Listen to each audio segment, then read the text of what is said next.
Here's another Amazon thing that worked really well for me. When I was at Amazon, I was writing a book on personas, right? It's a huge book, right? And so I thought, well, let's create personas for Amazon, because Amazon has at that point, they used to say, the biggest data set in the entire world. And I was allowed to gather the data geniuses into a room together, 10, 12, 15 of us. And we were all trying to use the data that we had access to create personas for Amazon. Didn't work.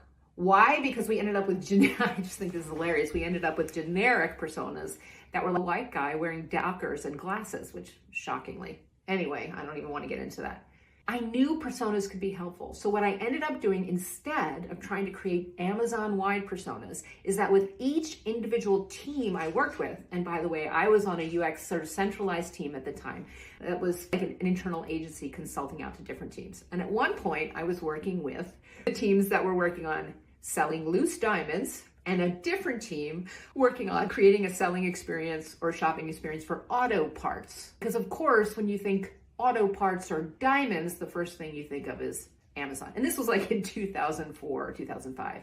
The broad persona work that I was trying to do with the data team didn't work. What did work was sitting down with those teams individually and saying, what are the wants and needs of somebody coming to shop for a loose diamond? What are the wants and needs of somebody coming to shop for a car part? Slowing down enough to name those people, name the 3 people that were shopping for auto parts, our assumptions about them, and I used to call these ad hoc or assumption personas, and naming the people that were shopping for loose diamonds and what the differences that made a difference are in what they were looking for.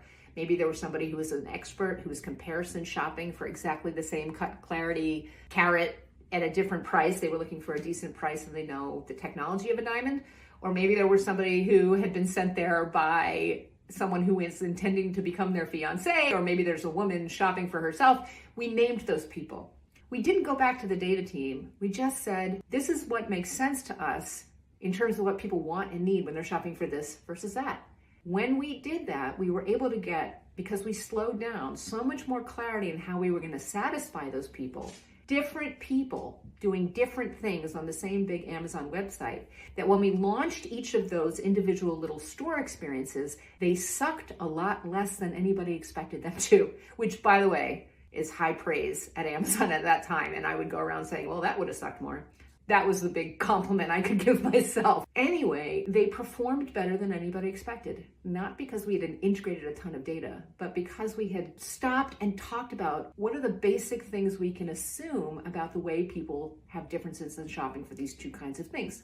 And then we structured them accordingly and launched first versions that actually performed pretty well and actually looked pretty different from each other, even within the Amazon design library at the time. Anyway, alignment personas is what I call them today. They are not data first personas, and you can of course read a lot more about those in some of my website stuff, and you can hear about them on Corporate Underpants and in some of the videos that are up on my website.